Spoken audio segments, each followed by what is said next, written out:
Hello beautiful people, this is Nick Bradley from Rain Room Productions, and if you're brand new to producing music and you don't know where to start, I'm glad you found this video because today I'm going to cover everything you'll need to know to get started with music production.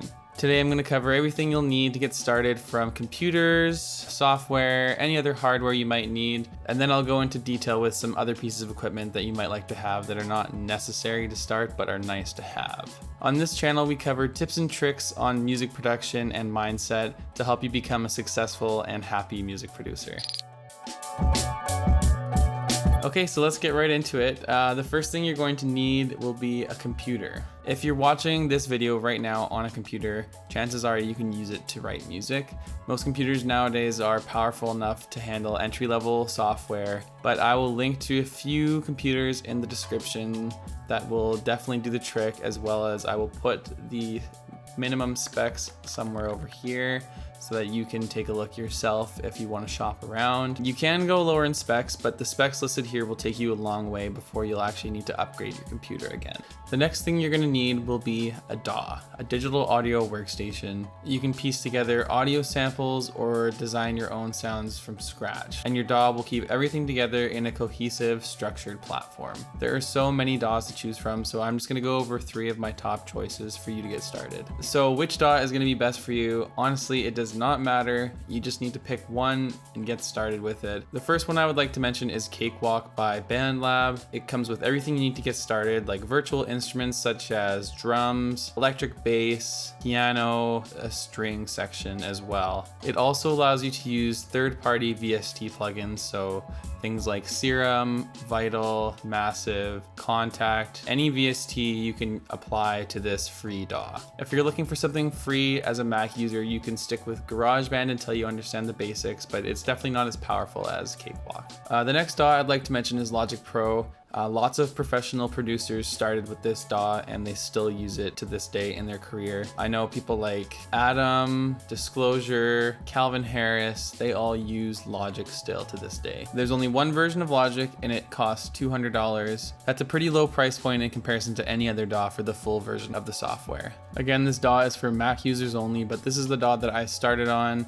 But as soon as I had the money saved up to purchase this next DAW, I did it as soon as I could because it's the most highly recommended from most electronic producers, and that DAW would be Ableton. To me, Ableton is the best tool available for any electronic producer. It's laid out in a way that makes sense. Everything is where you think it should be. And if you can afford it, I'd suggest you start there. It's easier to start with one DAW and just learn it really well, rather than start with a cheaper one and then upgrade later on. The nice thing about Ableton is that it ranges in price from the intro version to the standard to the suite version.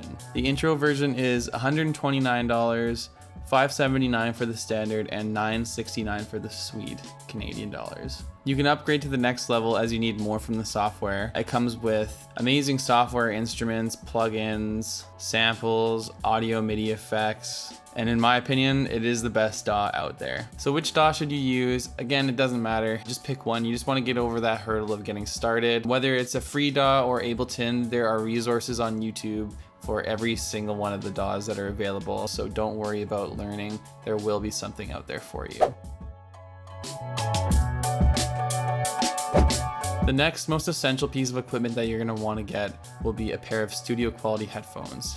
You can get away with producing music on Beats or AirPods, but you're not going to get the same flat frequency response that you'll get from a pair of studio quality headphones. So here would be my top 3 headphones to get you started. Sennheiser HD400s, Audio-Technica ATH M50Xs, or the Beyerdynamics DT770 Pros. I got the HD400s from school and they're okay, they're a good starting place, they're better than nothing, and they're only $89. The Beyerdynamics are definitely a level up from that. They sound amazing, they're super comfy, they're the ones that I have that I use every day, and I love those headphones. They're good for producing music, maybe not the greatest for mixing. Once you get up to a higher level, you're going to want to upgrade from that. The next set of headphones that I mentioned were the Audio-Technicas. I've used these headphones a lot. My friend Julian produces with them. They will take you a long way.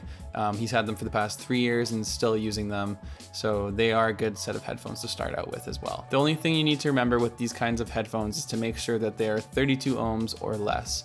Otherwise, they won't work properly with your computer. They'll be too quiet, or they just won't produce any sound at all if they're too high in ohmage. You don't really need to worry about the numbers right now. Just make sure when you're shopping for headphones that you're looking for a pair that says 32 ohms or less. I'll go into further detail on headphone specs in another video, but for now, just 32 ohms or less, and don't worry about it. And I will link to all the headphones that I mentioned in the description below. So the next thing I suggest potentially purchasing would be a Midi keyboard. If you want to have the ability to be able to play virtual instruments, not just using your computer keyboard, you'll want to consider purchasing a Midi keyboard. They plug directly into your computer via USB, and it allows you a little bit more creative freedom when you're coming up with ideas. So here are my top 3. If you're looking for a budget keyboard to get you started, I would recommend this Midi Plus AKM 320 32 key. It costs around $60 Canadian and will be the most entry-level keyboard available. It'll probably feel cheap and plastic, but it will definitely get the job done. For something a little bit more well-rounded, you're gonna wanna go for the Akai MK3 Mini. 25 keys for around $130. This is the keyboard that I learned on in school and is a very good purchase for the price. It has velocity sensitive pads, control knobs, and integrates directly with Ableton. Its small size makes it a great starter or travel keyboard in the future. The next one on the list, and the one that I most highly recommend, would be the Novation 49 SL MK3. This is the keyboard that I own. I personally did a bunch of research before purchasing because obviously this is kind of a large purchase. It comes with 49 keys, 16 velocity sensitive LED pads, and an internal 8-track pattern-based sequencer, and integrates easily with every DAW. All the knobs and faders are mapped directly from Ableton to the keyboard automatically, so you don't even have to look at Ableton when you're making music with this keyboard. It has its own LED screen so that you can look directly at the keyboard and control parameters within Ableton on its own. Okay, so the next thing you might like to have would be an audio interface and a set of studio monitors. This definitely isn't something that you need to have right away, but it is nice to have. An audio interface will allow you to have higher quality audio and connect better gear. You'll be able to easily connect microphones, line instruments such as synths, guitars, DJ decks. A couple of recommendations would be the Scarlett 2i2, or my own personal audio interface, the SSL2 Plus. The Scarlett would be more of an entry-level audio interface. The SSL is just slightly more advanced, but it also costs a little bit more to purchase. And you're going to need an audio interface in order to run a pair of studio monitors. This is kind of the last thing on the priority list because it doesn't matter how good your monitors are if your room isn't treated and designed properly. It is, however, very nice to be able to produce on speakers without headphones.